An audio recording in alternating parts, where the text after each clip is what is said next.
네, 오늘은 에베소서 6장 성령의 금 곧 하나님의 말씀을 가지라라는 제목으로 말씀을 함께 나누도록 하겠습니다. 교회 안의 성도들은 피차 복종할 수밖에 없는데 그 이유는 예수 그리스도의 말씀 진리를 쫓아서 말하고 행동하기 때문입니다. 또 삶의 이유가 예수 그리스도의 말씀을 따라서 그의 나라와 그의 의를 구하는 삶을 살고 있기 때문에 애당초 뜻이 같기 때문입니다.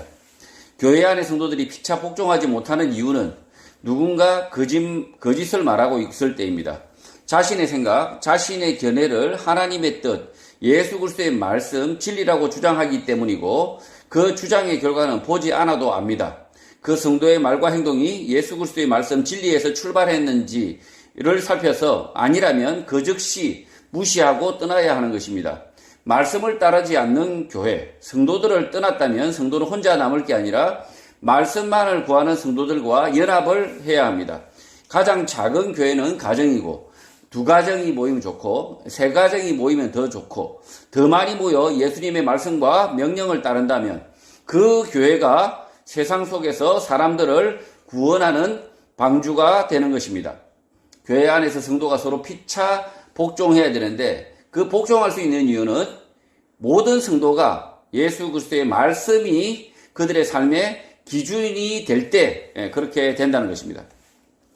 1절 자녀들아 주 안에서 너희 부모에게 순종하라. 이것이 옳다고 말합니다. 바울은 에베소 교회 안에 어린 자녀들에게 부모에게 순종하라고 말하고 있는데 그 이유는 그 부모들이 유대교가 아닌 예수교, 당시 이단으로 비난받고 있었기 때문입니다. 복음을 받아들인 에베소 교회의 성도들의 가정에는 문제가 생겨날 수밖에 없는데 자녀들이 순종해야 한다, 복종해야 한다라고 말하고 있는 것입니다. 자녀들이 부모에게 순종해야 하는 이유는 그 부모가 예수 그리스도의 말씀을 쫓고 있기 때문입니다. 바울이 유교의 가르침, 윤리를 전하고 있는 것이 아니라 복음을 따르는 에베소 교회 성도들의 자녀들은 말씀, 진리에 순종하라는 것입니다. 2절 내 아버지와 어머니를 공경하라. 이것은 약속이 있는 첫 계명이라고 가르칩니다. 바울은 에베소 교회 자녀들이 자신의 부모가 유대교를 떠나서 이단, 예수교를 따르는 자들이라고 생각을 하고 있는데 그런 것이 아니라 설득하고 있는 것입니다.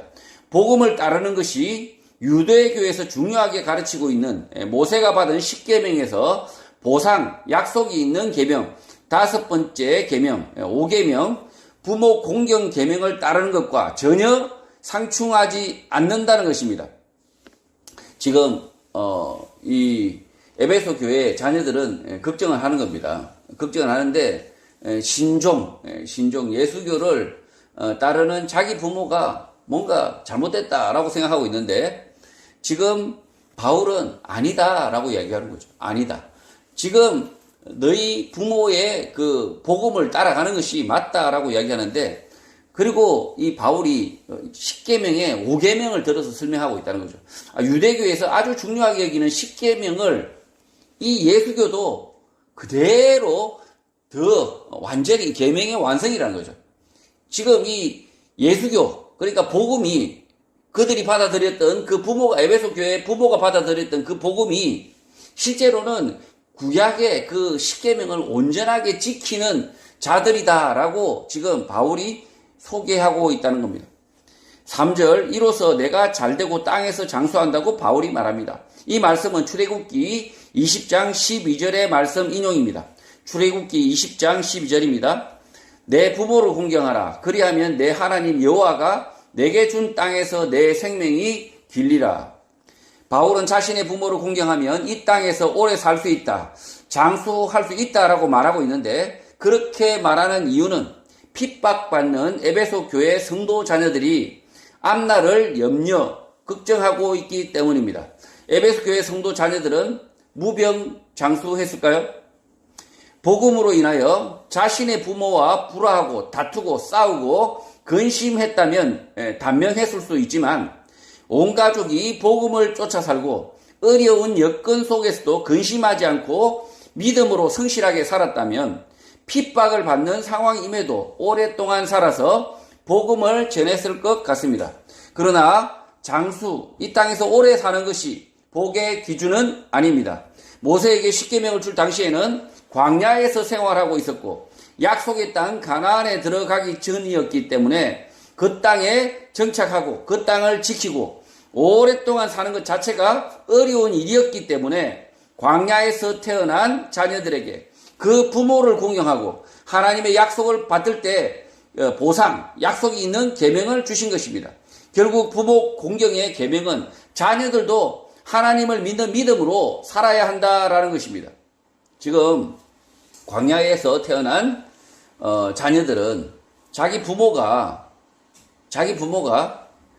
이 광야에서 땅집도 절도 없이 광야에서 자기를 키우고 있는 이 상황입니다. 그 상황에서 이 땅에서 그 땅에 들어가서 가나안에 들어갔을 때 너희 자녀들이 그 땅에서 그 땅을 지키고 오래 살 것이다 라고 지금 하나님이 십계명을 주셨다는 거죠. 근데 그 땅이 하나님의 주실 약속의 땅이다 라고 믿고 있었고, 그리고 그 땅에서 오래 산다는 것은 뭘 말합니까? 하나님의 말씀을 순종하고 그 말씀을 잘 청종하면서 그 땅에서 오래 사는 것을 말하고 있습니다. 그래서 이 땅에서 무조건 오래 사는 게 복이 아니라는 거죠. 복이 아니고 하나님의 말씀을 쫓아서 사는 것, 그것이 복이라는 거죠.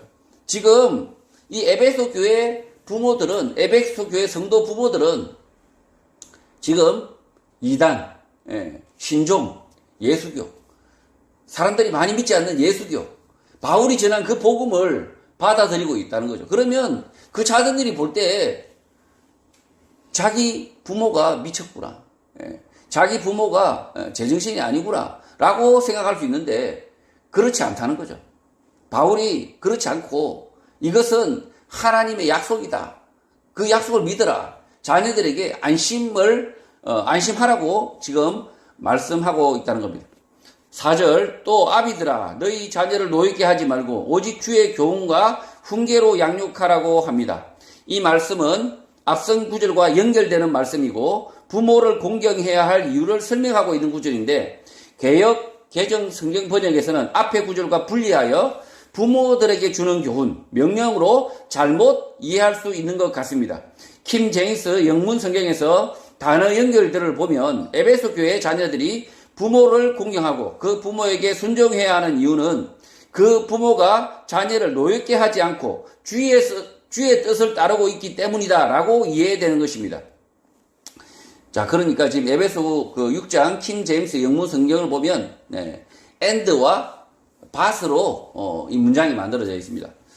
원고를 참조하시면 되고요.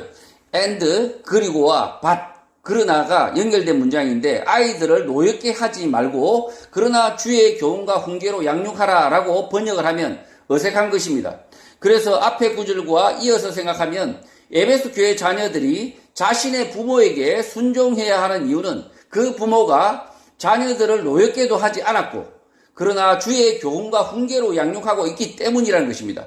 에베소 교회 자녀들은 자신들의 부모들이 이단, 예수교에 빠져서 잘못 가지 않나 걱정할 필요가 없다는 것입니다. 에베소 교회의 자녀들은 자신의 부모들이 바울을 통하여 믿고 있는 예수교가 매우 불안했을 수 있고 근심 걱정이 많았을 것인데, 그 자녀들에게 바울은 주의 교훈, 훈계이니 근심 걱정을 하지 말라는 것입니다. 예수님의 말씀 진리를 따르는 에베소 교회의 부모들을 자녀들도 안심하고 따르라는 것입니다. 바울의 서신서는 교회 성도들이 복음을 잘 이해하도록 돕기 위한 목적으로 쓰여졌습니다. 그러니 복음이 아닌 도덕, 윤리로 이해하는 것은 바른 해석이 아닌 것입니다. 편지가 매우 어려운 시대이고 양피, 종이 같은 문구가 매우 귀한 시절이기 때문에 도덕, 윤리를 가르치기 위하여 바울이 귀한 시간과 돈을 낭비한 것으로 보이지 않기 때문입니다.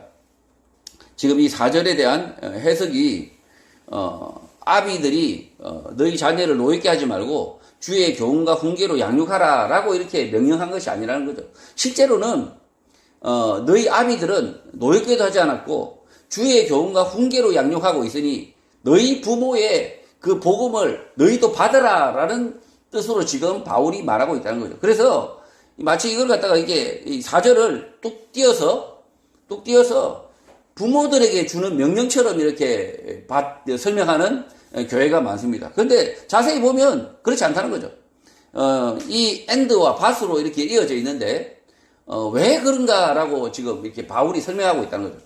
왜 너희 부모를 주 안에서 공경해야 되는지, 순종해야 되는지에 대해서 설명하고 있는데, 너희 부모들은 자녀들을 노엽게도 하지 않았다. 그리고 오직 주의 교훈과 훈계로만 양육하고 있다라고 지금 바울이 말하고 있다는 거죠. 그래서 이 자녀들은 그 부모의 그 부모, 그러니까 온전히 이 바울이 전한 복음을 받던 그 부모에게 순종해도 된다라고 지금 바울이 강조하고 있는 말씀이지 부모에게 명령하는 것이 아니라는 거죠. 5절 종들아 두려워하고 떨며 성실한 마음으로 육체의 상전에게 순종하기를 그리스도께 하듯 하라고 합니다. 바울의 이 가르침 또한 복음 때문입니다. 육체의 상전, 주인이 복음을 받은 같은 에베소 교회 교인, 성도이고 복음을 전해야 하는 자인 것입니다. 주인과 종이 함께 같은 교회의 성도가 되었는데 종들이 순종해야 하는 이유는 신분제가 있는 그 시대에 복음을 잘 전하기 위해서인 것입니다.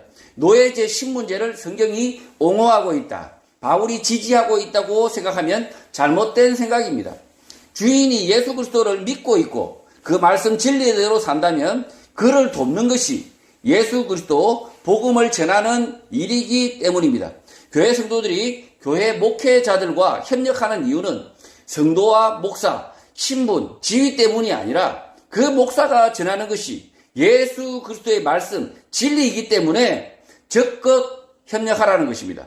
목사는 신분 직업이 아니라 교회 안의 집사, 장로, 권사와 같은 직분일 뿐이고 서로 진심으로 돕고 협력해야 하는 이유는 그가 예수 그리스도의 말씀, 진리를 전하기 때문이고 우리는 그 진리대로 살아야 하기 때문입니다. 지금 이 주인과 종이 에베소 교회에는 같은 교인입니다. 원래 주인과 종으로 이렇게 살고 있었는데 바울이 이 주인을 복음을 전한 거죠. 주인이 회심해버린 거죠. 주인이 복음을 받아들이고 성도가 되고 그리고 주인이 그 종들도 같이 데려와서 같이 성도가 돼버린 거예요. 그래서 이 에베소 교회는 특이하게도 주인과 종이 함께 있는 교회였다는 거죠. 그래서 이 주인에게 이 종들이 어떻게 해야 되냐? 순종하라. 왜? 종이 이 주인을 잘 돕는 것이 곧 복음을 전하는 일이었기 때문입니다. 이 주인이 악한 주인이다. 악한 주인이고 이 주인이 그냥 돈만, 권력만, 자신의 욕망만 추구하는 주인이다. 그러면 이 종들에게 그리스도께 하듯 하라라고 바울이 말하지 않습니다. 그런데 지금 이 주인이 에베소 교회 성도라는 거죠. 6절 눈가림만 하여 사람을 기쁘게 하는 자처럼 하지 말고 그리스도의 종들처럼 마음으로 하나님의 뜻을 행하라고 말합니다. 주인을 통해서 하나님의 뜻이 이루어지도록 사람을 기쁘게 하듯이 눈속임으로 하지 말고 주의 종처럼 마음을 다하라는 것입니다. 주인의 비위에 맞도록 일하는 사람의 종이 되지 말고 주인이 하나님의 뜻을 따르도록 돕는 주의 종이 되라는 것입니다. 이 종은 예전에는 육체의 종일 때는 그냥 복음을 받지 않은 그런 종, 그러니까 복음을 받지 않은 주인일 때는 그냥 이렇게 사람을 대하듯이 하는 거죠. 사람을 대하듯이 하지만 지금 주인과 종이 복음을 함께 받아버린 거예요. 그랬을 때는 어떻게 되냐? 이 주인이 하나님의 뜻을 받들고 있기 때문에 이 주인이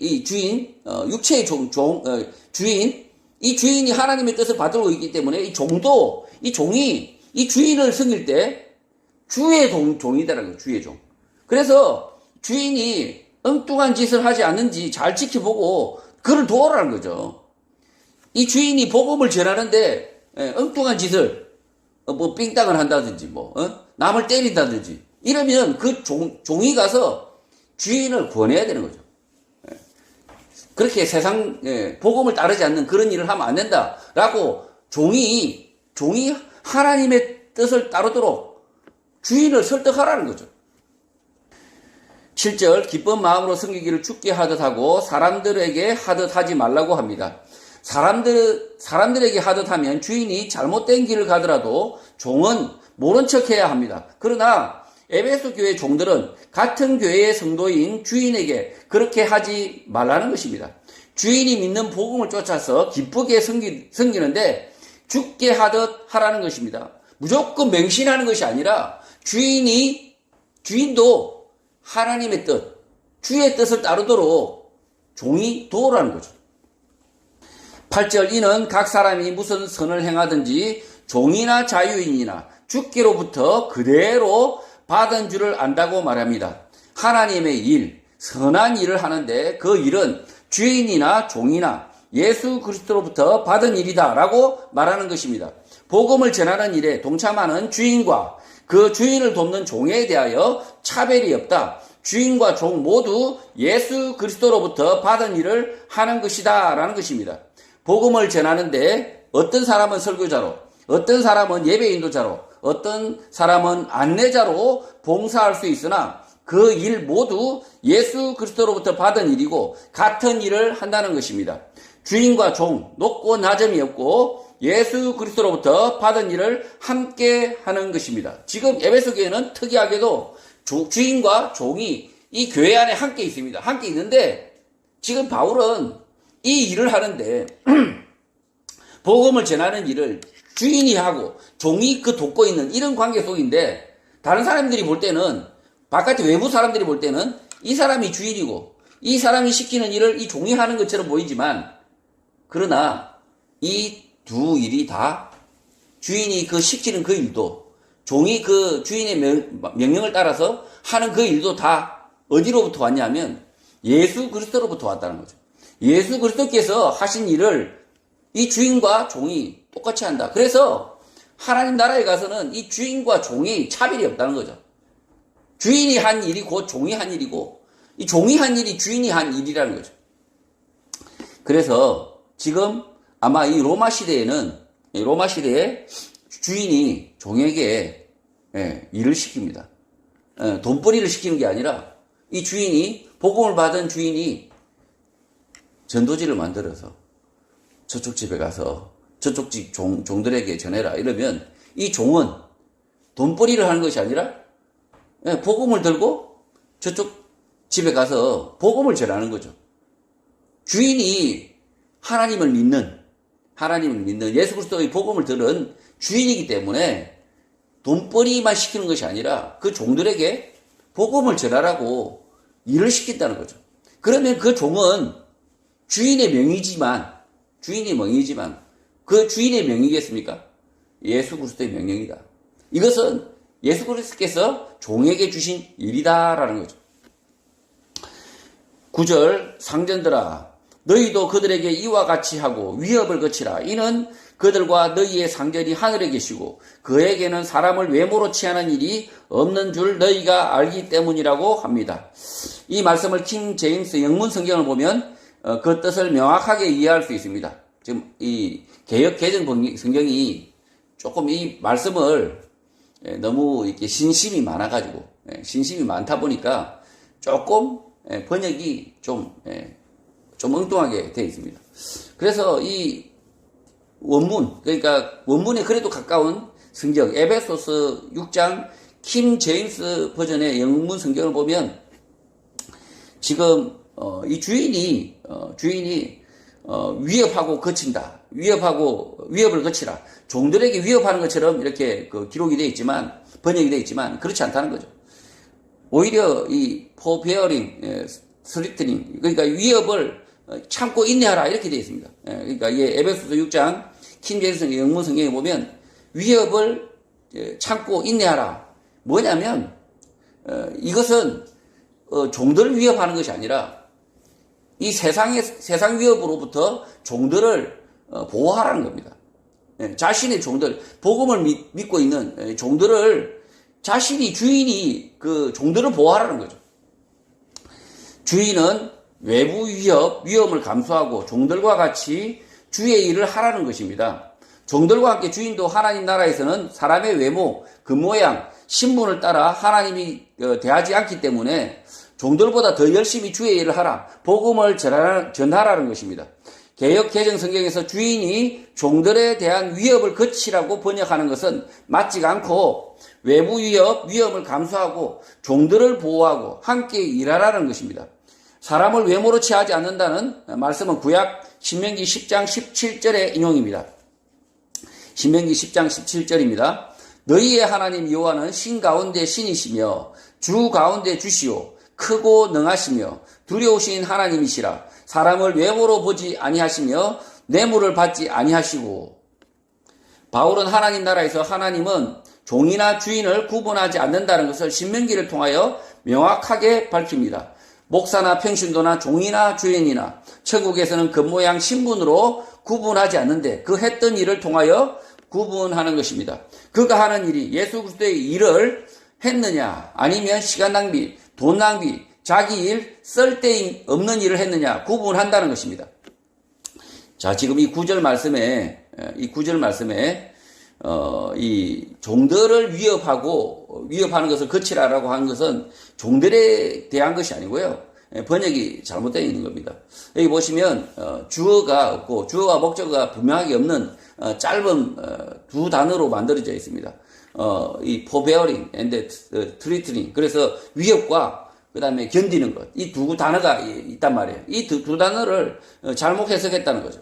실제로는 이 위협과 이 견디는 것은 주인이 감당해야 된다는 거죠. 주인이가 그 시대에 예수 복음을 들은 그 주인이 자기의 종들과 함께 핍박을 받기 때문에 그래서 주인이 먼저 이 종들을 보호해야 되는 거죠. 이 주인이 더 이 종들을 보호할 수 있었다는 거죠. 그래서 이 주인이 이렇게 복음을 들은 주인이 막 종들을 위협하겠습니까? 문장이 문맥상 전혀 어울리지 않습니다. 오히려 이 종들을 위해서 주인이 견뎌라, 위협을 견뎌라, 감수하라라는 것이 오히려 맞는 표현이라는 거죠. 10절 끝으로 너희가 주 안에서 그의 힘의 능력으로 강건하여지고 11절 마귀의 관계를 능히 대적하기 위하여 하나님의 전신갑주를 입으라고 말합니다. 바울은 하나님의 모든 무장을 하라고 말하고 있는데 당시 로마 기병의 모습을 생각했던 것 같습니다. 자, 로마 기병의 모습은 여러분이 아시다시피 투구도 쓰고 있고 철갑옷을 두르고 있는 그 모습입니다. 당시 로마의 기병들은 철갑으로 무장을 하고 말과 긴 창으로 빠르게 상대방에게 달려가 찔러 무너뜨리는 방식으로 전쟁을 했던 것입니다. 그래서 바울은 복음도 로마 군인과 마찬가지로 예수 그리스도의 말씀으로 완전 무장을 해서 빠르게 상대방에게 달려가 마귀의 속임수를 무찔러야 한다고 말하고 있는 것입니다. 바울은 예수 그리스도 안에서 하나님의 능력의 힘으로 강해져야 한다, 무장해야 한다고 말하고 있습니다. 예수 그리스도의 말씀, 진리를 듣는 것이 강해지는 것이다 라고 말하고 있는 것입니다.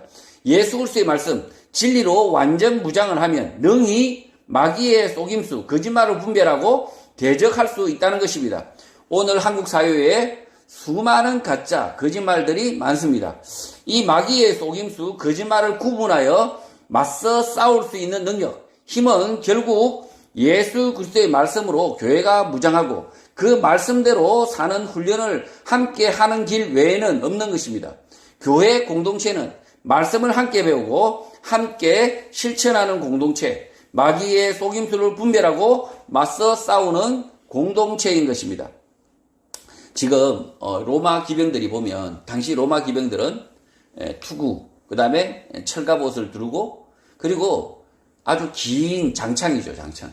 장창을 들고 그냥 일렬대열로 돌격해서 찌르는 그런 식의 전쟁을 했습니다. 그러니까 개별로 이렇게 싸운 것이 아니라 집단적으로 모여서 긴 창을 모아서 이 바울이 그러니까 그런 모습을 보고 그런 전쟁의 양상을 보고 어떻게 생각했습니까? 모든 교인들이 말씀으로 탁 무장을 해서 창을 들고 일렬로 중대로 쫙 서서 그렇게 해서 돌격해야 된다는 거죠. 그렇게 해야만이 마귀와 맞서 싸울 수 있다. 혼자서 이렇게 축차 공격이죠. 축차 공격. 한 명이 돌격해서 죽고 또 한 명이 돌격해서 죽고 또 한 명이 돌격해서 죽고 이렇게 하면 각계 전투를 하면 못 이긴다는 거죠. 로마 기병들처럼 이 에베소 교회 성도들이 완전 무장을 한 다음에 창으로 다 무장을 한 다음에 갑옷으로 무장한 다음에 똑같이 앞으로 전진해서 나가면 그러면 마귀의 속임수를 분별하고 맞서 싸울 수 있다라고 바울이 지금 가르쳐주고 있는 것이죠. 12절 우리의 씨름은 혈과 육을 상대하는 것이 아니요 통치자들과 권세들과 이 어둠의 세상 주관자들과 하늘에 있는 악의 영들을 상대하는 것이라고 말합니다. 이 말씀을 잘못 보면 정교 분리, 영과 육을 분리하는 가르침, 뜬구름 잡는 싸움, 오직 영적인 싸움으로만 오해할 수 있습니다. 킹 제임스 영문 성경을 보면 하늘이 아니라 높은 곳에 있는 영적인 속임수, 세상 속의 악함, 세상 속의 어둠과 맞서 싸우라는 것입니다. The darkness of this world. 그러니까 지금 이 세상 속에 있는 악함과 맞서 싸우라는 겁니다. 그리고 spiritual weakness in high place. 그러니까 이게 하늘이 아니라 heaven이가 아니라 high place. 높은 곳에 있는. 그러니까 아주 거짓말도 아주 높은 거짓말, 아주 교묘한 거짓말 이런 것과 맞서 싸우라는 거죠. 바울이 하나님의 말씀, 예수 그리스도의 말씀으로 무장해야 한다고 했는데 그 이유는 우리의 싸움이 사람을 찔러서 죽이는 혈과 육의 싸움이 아니라 거짓과 진리의 싸움이라는 것입니다. 이 땅에서 거짓말, 속임수, 악과의 싸움인데 그 싸움의 방식이 칼과 창, 혈과 육이 아니라는 것입니다. 바울은 이 땅에서 거짓말, 속임수, 비진리를 앞세워 예수 그리스도의 진리에 맞서는 자들이 분봉왕, 권세자, 곧 총독이고 세상 어둠의 통치자들이고 높은 곳에 있는 영적인 속임수라는 것입니다. 분봉왕, 총독, 통치자는 오늘 시대에는 우리가 알고 있는 대통령, 국회의원, 검사, 판사들이고 세상 어둠의 통치자들은 구글, 유튜브와 페이스북, 네이버, 카카오 같은 플랫폼을 통하여 거짓말, 비진리를 옹호하는 자들이고 높은 곳의 영적인 속임수, 거짓말은 사회주의, 젠더평등, 코로나19 전염병과 같은 거짓말들입니다. 이러한 거짓말들, 속임수들을 분별하고 맞서기 위해서는 말씀으로 무장하는 수밖에 없습니다. 지금 이 12절의 말씀을 오해하면 마치 영적인 싸움만 해야 된다. 우리의 싸움은 육이 아니다 라고 이렇게 가르치는 교회가 있습니다. 잘못 가르치는 거죠. 이 분명히 이야기하고 있습니다. 여기에 이 세상의 어둠, 세상의 어둠과 맞서 싸우고 있다. 그리고 지금 우리는 누구하고 맞서 싸우고 있냐? 분봉왕과 싸우고 있다. 우리는 누구하고 맞서 싸우고 있냐? 이 총독과 싸우고 있다. 그리고 누구하고 맞서 싸우고 있냐? 어둠의 통치자들하고 싸우고 있다. 그리고 누구하고 우리가 싸웁니까? 거짓, 높은, 아주 교묘한 거짓말, 악함과 맞서 싸우고 있다. 이렇게 지금 바울이 말하고 있는 것입니다. 그래서 지금 오늘 이 시대도 마찬가지라는 거죠. 오늘 이 시대에도 우리가 싸우는 대상은 뭡니까? 악한 통치자들, 악한 통치자들. 그 다음에 악한 판검사들. 그리고 또 누굽니까? 거짓말들, 아주 교묘한 거짓말들. 사회주의라든지, 뭐 젠더 평등이라든지, 말도 안 되는 그런 무지갯빛 거짓말들. 이런 거짓말들과 싸우고 있다. 마치 차별금지법 이렇게 해서 마치 그렇게 하면 교묘하지 않습니까? 교묘한데 그것을 성도가 따르면 안 된다는 거죠. 그런 것과 맞서 싸워야 된다는 거죠.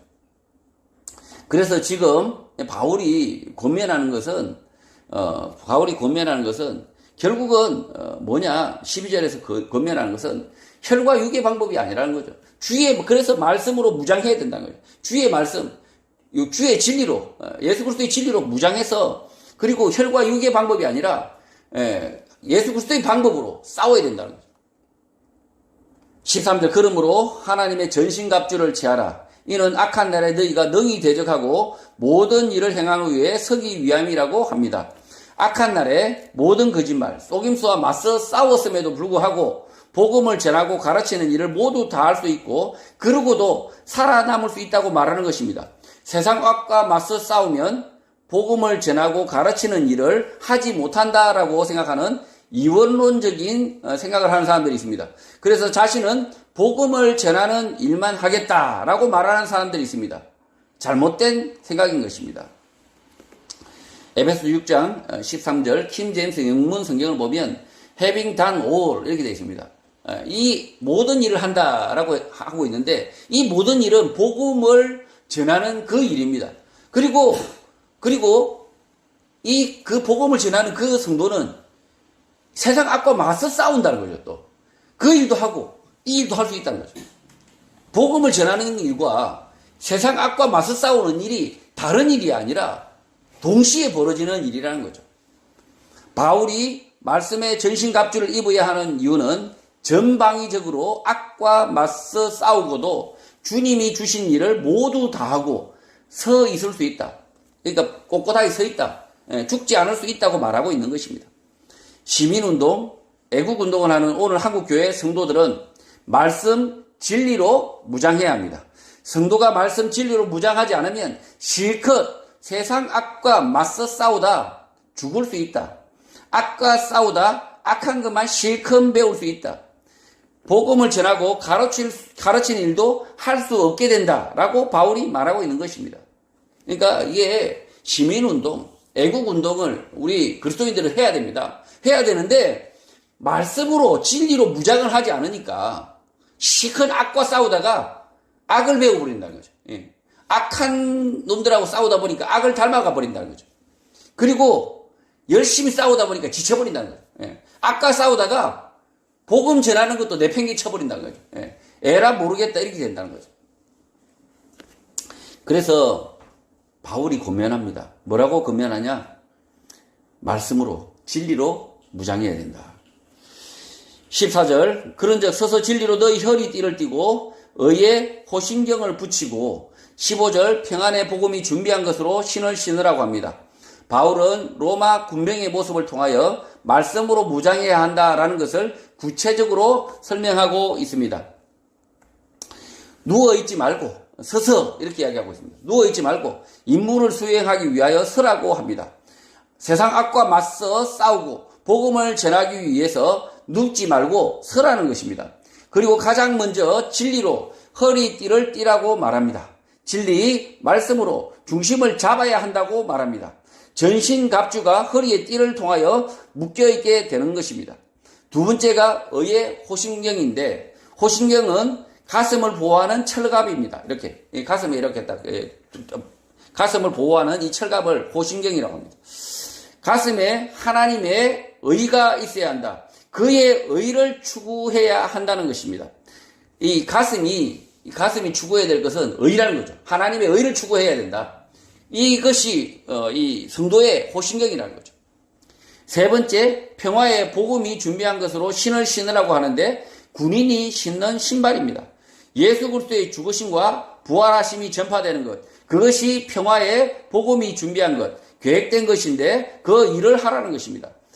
이 신발은 복음을 전하는 그 계획, 그것이 신발이라는 거죠. 신발을 신고 사람들을 찾아가서 복음을 전하고 그 복음을 듣고 배우자는 사람들이 생기면 부지런히 찾아가서 가르치라는 것입니다. 그러니까 단어가 좀 어렵죠. 평화의 복음이 준비한 것. 뭐겠습니까? 평화의 복음이 준비한 것. 그것이 신발인데, 신발. 복음이 이 땅에서 전파될 것이라는 계획. 그것이, 신발이라는 거죠, 신발. 무장에서 신발. 그래서 복음을 전하는 것. 그것이 신발로 표현하고 있다는 거죠. 우리가 믿지 않는 사람들에게, 복음을 찾아가서 말하는 것, 전하는 것. 이것이, 평화의 복음이 준비한 신발이라는 거죠. 16절 모든 것 위에 믿음의 방패를 가지고 이로써 능히 악한 자의 모든 불화살을 소멸하고 17절 구원의 투구와 성령의 금 곧 하나님의 말씀을 가지라고 합니다. 무엇보다 믿음의 방패를 가져야 한다라고 바울이 말합니다. 그 이유는 악인들의 불화살, 핍박을 견디거나 막아내야 하기 때문입니다. 믿음의 방패가 없으면 고난과 핍박이 생겨나면 금방 좌절하거나 죽어버리기 때문에 믿음의 방패가 꼭 있어야 한다라고 바울이 강조하는 것입니다. 그리고 구원의 투구와 성령의 검, 하나님의 말씀을 가져야 한다고 말합니다. 구원에 대한 확신이 없다면 악과의 전쟁은 두려워서 못하는데 그것이 구원의 투구다라고 말하고 있는 것입니다. 이 악과 이 구원의 확신이 없으면 이 악인들과 맞서 싸우기가 어렵습니다. 안 싸우게 됩니다. 피하게 됩니다. 왜 그렇게 되냐? 투구가 없으니까. 맞아서 죽을 것 같으니까. 그러나 이 구원의 투구, 구원에 대한 확신이 있으면 악인들이 두렵지 않다는 거죠. 죽어서 내가 저 악인들에게 맞아서 해를 당한다면, 죽는다면 천국에 갈 것이다 라는 확신이 있기 때문에 이 전쟁을 못하는 게, 악인들과의 전쟁을 못하지 않는다는 거죠. 악인들과 전쟁을 할 수 있다는 거죠. 그래서 구원의 투구가 있어야 된다라는 거죠. 여기까지는 방어 무장, 생존에 대하여 강조했으나 방어, 생존만 한다고 전쟁에서는 이기지 못합니다. 공격을 해야 합니다. 지금까지 방어 무기만 소개했잖아요. 방어 무기만 소개했습니다. 지금 이것만 가지고는 이기지 못합니다. 공격을 해야 합니다. 그 공격의 무기가 뭐겠습니까? 하나만 딱 여기 바울이 말합니다. 성령의 검, 칼을 하나님의 말씀이라고 바울이 못 받고 있습니다. 거짓말 속임수 악인들에 대한 공격 무기는 진리의 칼, 말씀의 칼, 하나님의 말씀밖에 없다는 것입니다. 세상의 거짓말과 맞서 성령의 검, 성령의 칼, 하나님의 말씀으로 마구 공격을 해야 전쟁에서 이기는 것입니다. 지금 바울이 말하고 있는 성령의 검으로, 이 성령의 검을 가지고만 있으면 뭐합니까? 마구 찔러야 된다는 거죠. 마구. 누구를 찔러야 됩니까? 거짓말쟁이들, 악한 놈들. 마구 찔러서 공격해서 무찔러야 된다. 말씀 진리로 계속 떠들어야 된다는 거예요. 듣고자 하는 사람이 있으면 계속 말씀, 하나님의 말씀으로 공격하면 전쟁에서 이긴다는 거죠. 18절 모든 기도와 간구를 하되 항상 성령 안에서 기도하고 이를 위하여 깨어 구하기를 항상 힘쓰며 여러 성도를 위하여 구하라고 합니다. 모든 기도와 간구, 간청을 성령 안에서 항상 기도하라고 말하는데 가만히 앉아서 골방에서 기도만 하라는 것이 아닙니다. 주의 일을 할 때 기도와 간구가 계속 생겨날 수밖에 없는데 그 기도와 간구를 하나님께 항상 하라는 것입니다. 바울이 늘 항상 기도하라고 하는데 실제 그렇게 되는 이유는 에베소 교회 성도들의 삶의 목적이 복음을 전하고 그 복음대로 사는 것이라면 삶의 모든 시간이 기도와 간구로 모두 채워질 수 있다는 것입니다. 억지로 기도하고 간구하라는 것이 아니라 복음을 쫓아서 살면 자신의 삶의 모든 소원이 기도와 간구로 채워질 수밖에 없다는 거죠. 그리고 기도와 간구를 하고 모든 성도들을 위한 간구의 결과 채움 도우심을 모든 인내심을 가지고 끝까지 지켜보라는 것입니다. 개역 개정 성경 번역에서 기도하고 또 구하라라고 번역을 하고 있는데 킹 제임스 영문 성경을 보면 기도하고 지켜보라라고 기록하고 있고 그렇게 번역하는 것이 문맥에도 맞는 것입니다. 그러니까 이 말씀 구절이 18절의 말씀 구절이 구하라가 아니라 구하라 지켜보라 라고 되어 있다는 거죠. 에베소서 6장 킹 제임스 영문 성경에 보면 watching이 있고요. 그 다음에 and supplication이 있습니다. 이렇게 두 번역을 보면 분명히 이 두 단어를 보면 하나는 지켜보라는 겁니다. 기도하고 pray, 기도하고 그 다음에 watching, 지켜보라는 겁니다.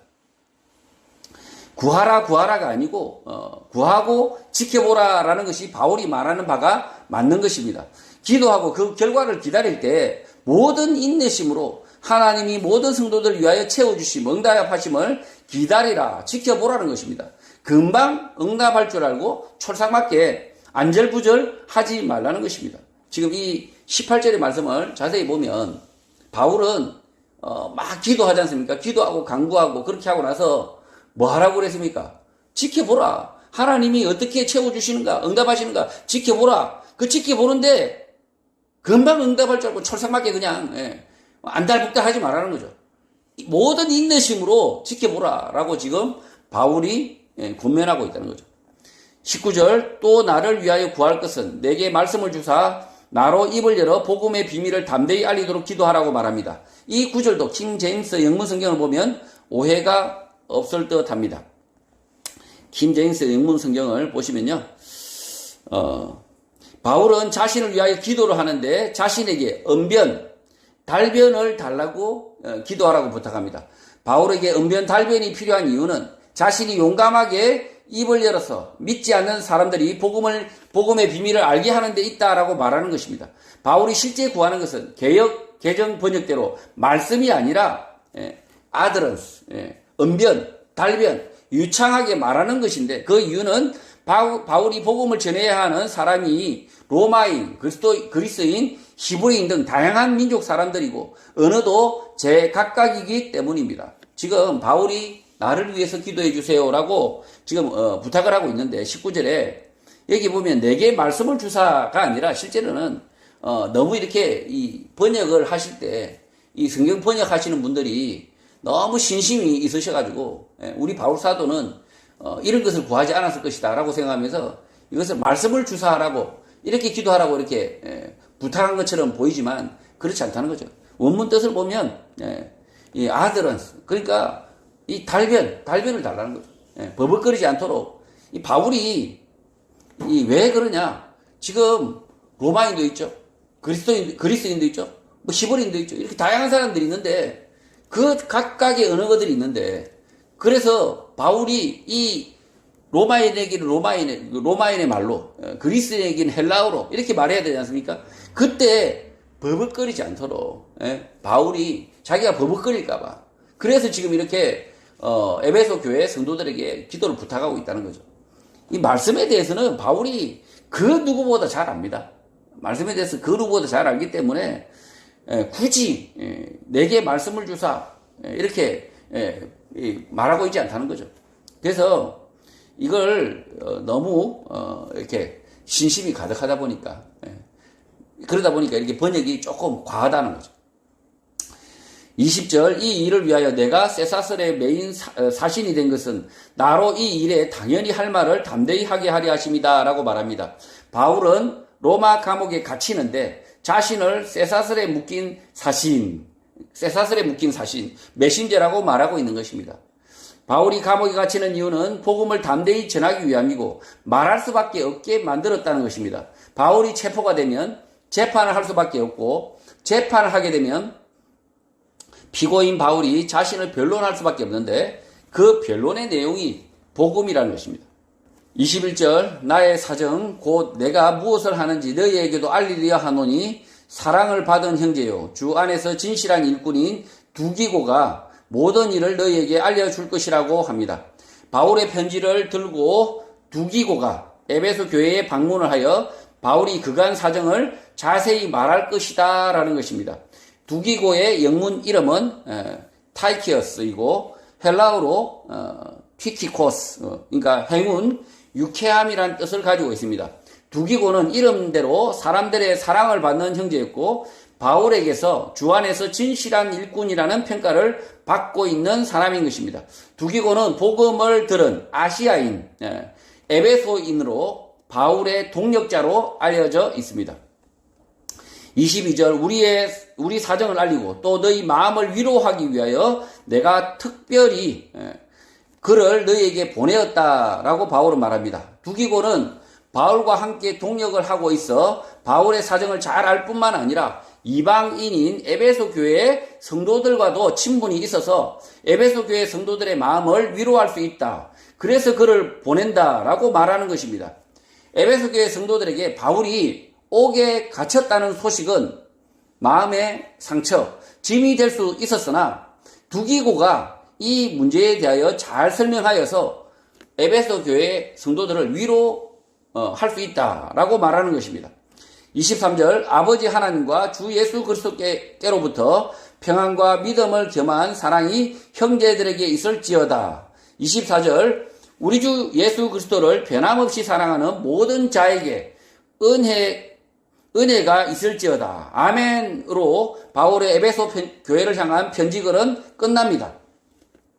바울은 에베소 교회 교인들이 하나님과 예수 그리스도께로부터 받는 평안, 믿음을 겸한 사랑이 있기를 기도하고 있고, 변함없는 우리 주 예수 그리스도를 사랑하는 모든 성도에게 은혜가 있기를 바란다라고 마무리 인사를 한 것입니다. 바울은 에베소 교회 성도들의 평안, 사랑, 은혜를 구합니다. 평안과 사랑과 은혜입니다.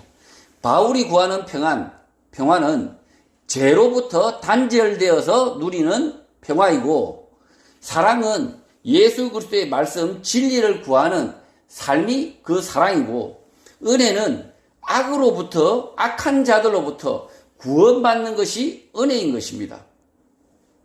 오늘 시대에도 거짓말과 속임이 난무하고 악인들이 번성하는 악한 시대라 성도들에게 하나님의 은혜가 필요한 시대인 것입니다.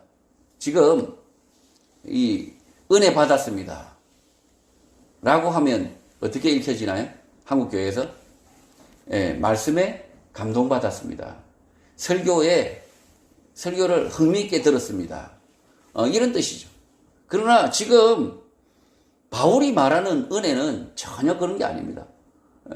지금 바울이 에베소 교회 성도들에게 있어야 될 은혜는 뭡니까? 악인들로부터 이 악한 통치자들로부터 이 주인과 상전이 같이 신분 질서도 없어진 이 교회. 그러면 어떻게 됩니까? 로마의 질서에 어긋나는 거죠.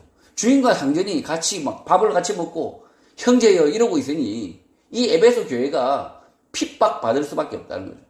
핍박받는데 그 핍박에서 벗어나는 거. 그 시대의 악한 통치자들이 그 에베소 교회를 핍박할 때 그 핍박으로부터 벗어나는 것. 그것이 은혜다라고 지금, 은혜가 있길 바란다라고 지금 바울이 말하고 있다는 겁니다. 그래서 오늘 시대도 마찬가지입니다. 오늘 시대도 하나님의 은혜가 있어야 될 사람들이 누굽니까? 악인들과 맞서 싸우는 사람들입니다. 악한 자들과 맞서 싸우는 사람들입니다. 내부 고발자들입니다. 거짓말하는 사람들을 지적하는 사람들입니다. 거짓말하는 사람들을 비난하는 사람들입니다. 이 사람들은 핍박받을 수밖에 없어요. 거짓말쟁이들, 그 다음에 악한 통치자들, 엉터리 법으로, 악한 법으로 국민을 짓밟으려고 할 때 맞서 싸우는 사람들. 그 사람들은 당연히 핍박받을 수밖에 없고, 그리고 잘못하면 목숨을 잃을 수 있는데, 그래서 바울이 이렇게 기도한다는 거죠. 은혜가 있기를 바란다. 하나님의 은혜가 있기를 바란다. 하나님의 은혜가 있으려면 어떻게 해야 됩니까? 핍박을 받아야 됩니다. 그러니까 이 교회 안에 은혜가 없습니다. 지금 한국 교회 안에 은혜가 없어요. 없는 이유가 뭡니까? 교인들이 핍박받는 게 아니라 다른 사람을 핍박하고 있으니까 거짓말로 세상 생각으로 세상의 그 법으로 오히려 자기 옆에 있는 성도를 핍박하니까 그런 교회가 무슨 놈의 은혜가 있겠습니까? 예수 그리스도의 말씀을 지키려고 하는 것이 아니라 세상 통치자들과 세상 권세자들과 연합해서 오히려 자기 교회 성도를 핍박하는데 옆에 있는 교회를 핍박하는데 무슨 놈의 은혜가 있겠습니까? 은혜가 없는 거죠. 은혜가 없는 거죠.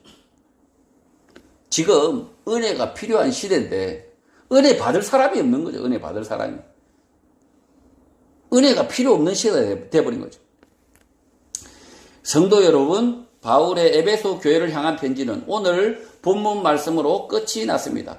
바울이 에베소 교회를 향한 기대처럼 예수 그리스도의 말씀 진리로 무장하여 악한 자들과 맞서 싸우고 복음을 전하고 가르치는 교회, 성도가 되시기를 주님의 이름으로 축복합니다.